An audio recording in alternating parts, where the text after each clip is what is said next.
Nabi Ibrahim berpesan kepada Nabi Muhammad yang kira-kira begini bunyinya. Saya nitip pesan kepada kamu, wahai Nabi yang baik dan anak yang baik.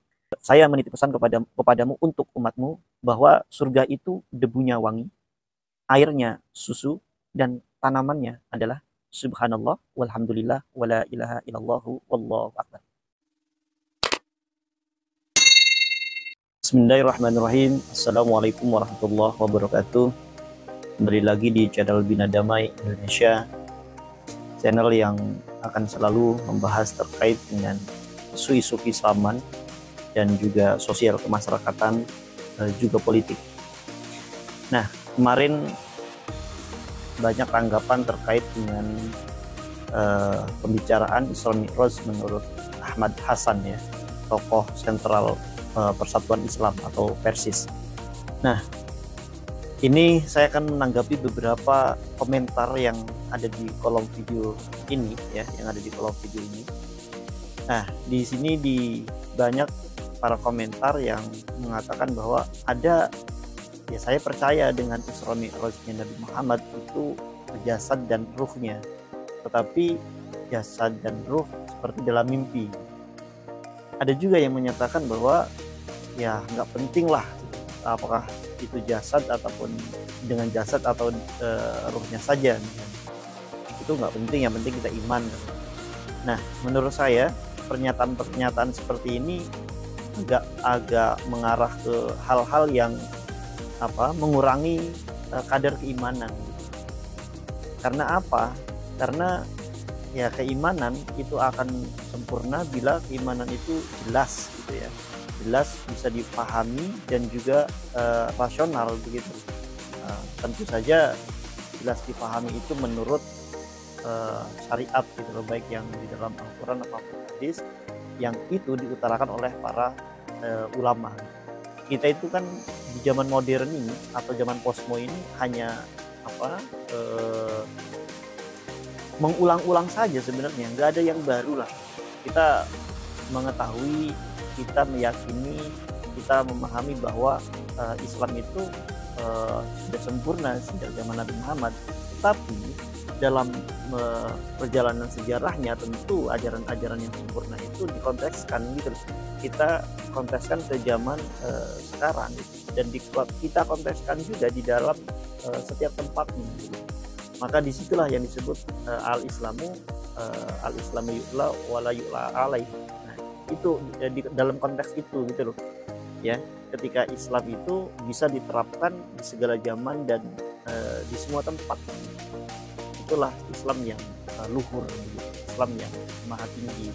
Nah, dalam konteks Isra Mi'raj ini sebenarnya hampir semua atau mayoritas para ulama itu percaya, meyakini, mengatakan bahwa Isra Mi'raj itu ya Nabi Isra dan Mi'raj itu beserta jasad dan ruhnya, gitu.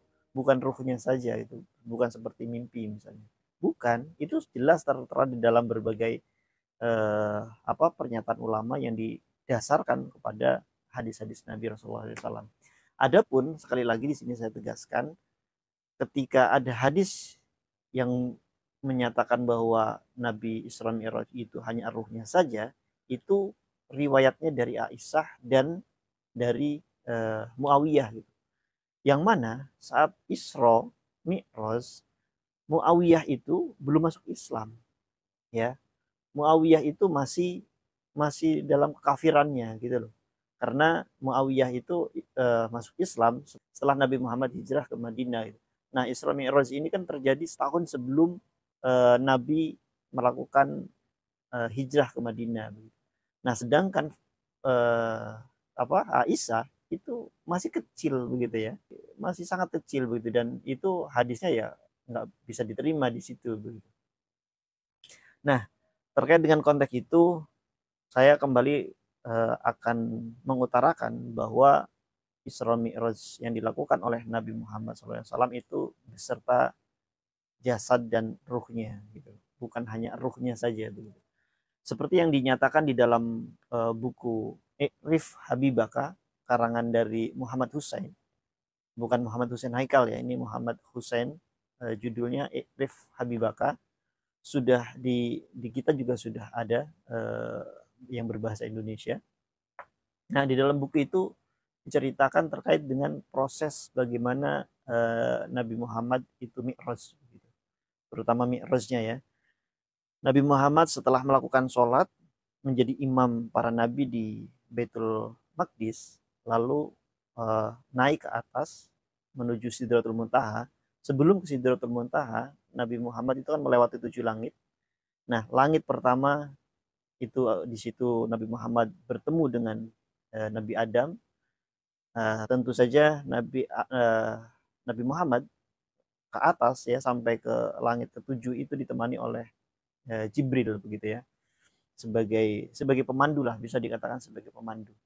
Nah, ketika sampai ke langit pertama,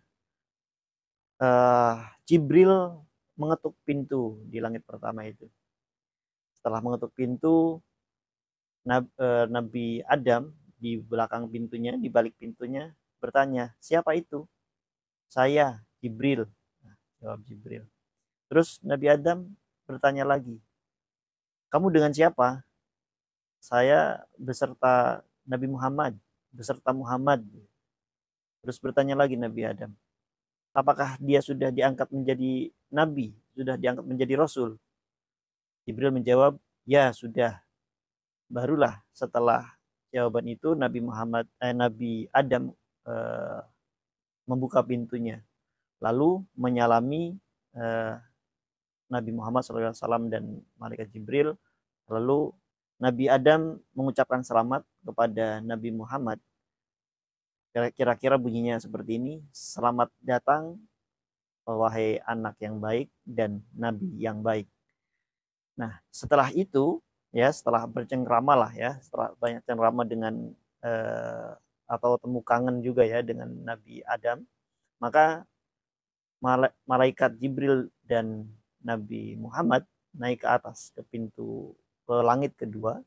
Di sana bertemu dengan Nabi Isa beserta Nabi Yahya. Dialog yang serupa pun terjadi begitu. Kemudian Nabi Muhammad naik lagi ke pintu langit ketiga. Di sana bertemu dengan Nabi Yusuf. Kemudian naik lagi ke langit keempat. Di sana bertemu dengan Nabi Idris. Kemudian naik lagi ke ke langit kelima. Di sana bertemu Nabi Harun. Naik lagi di langit ke-6, di sana bertemu dengan Nabi Musa. Kemudian di langit terakhir yaitu langit ke-7, di sana bertemu dengan Nabi Ibrahim. Nah, dialognya sama seperti nabi sebelumnya. Nah, di langit terakhir ini ya, bertemu dengan Nabi Ibrahim. Nabi Ibrahim berpesan kepada Nabi Muhammad yang kira-kira begini bunyinya. Saya nitip pesan kepada kamu, wahai Nabi yang baik dan anak yang baik.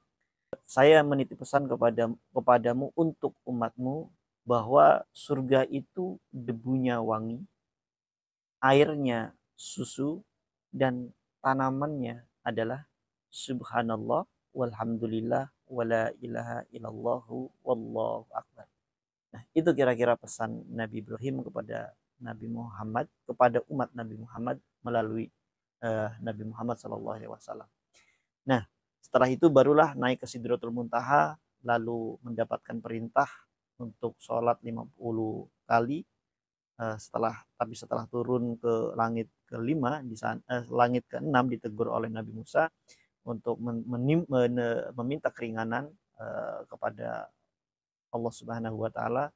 Maka terjadilah setelah berulang kali, hasilnya adalah 5 kali, yaitu 5 kali sholat ya, 5 kali waktu sholat, dan satu waktu sholatnya itu berbanding dengan 10, artinya 5 itu berbanding dengan 50 kali waktu sholatnya.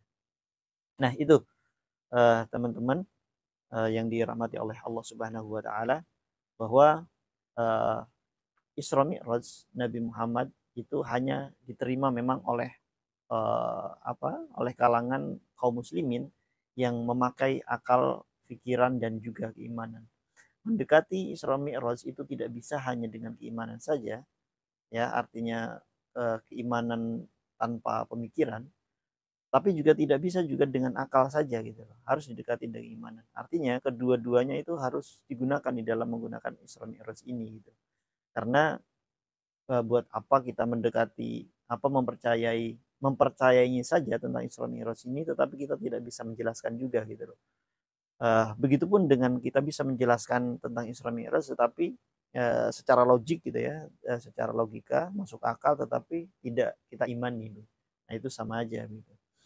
Itulah sekelumit apa yang kita bicarakan, bahwa Isra Mi'raj itu harus kita imani. Kalau kita tidak imani, berikut dengan penjelasan-penjelasan para ulama, maka bisa jadi keimanan kita berkurang.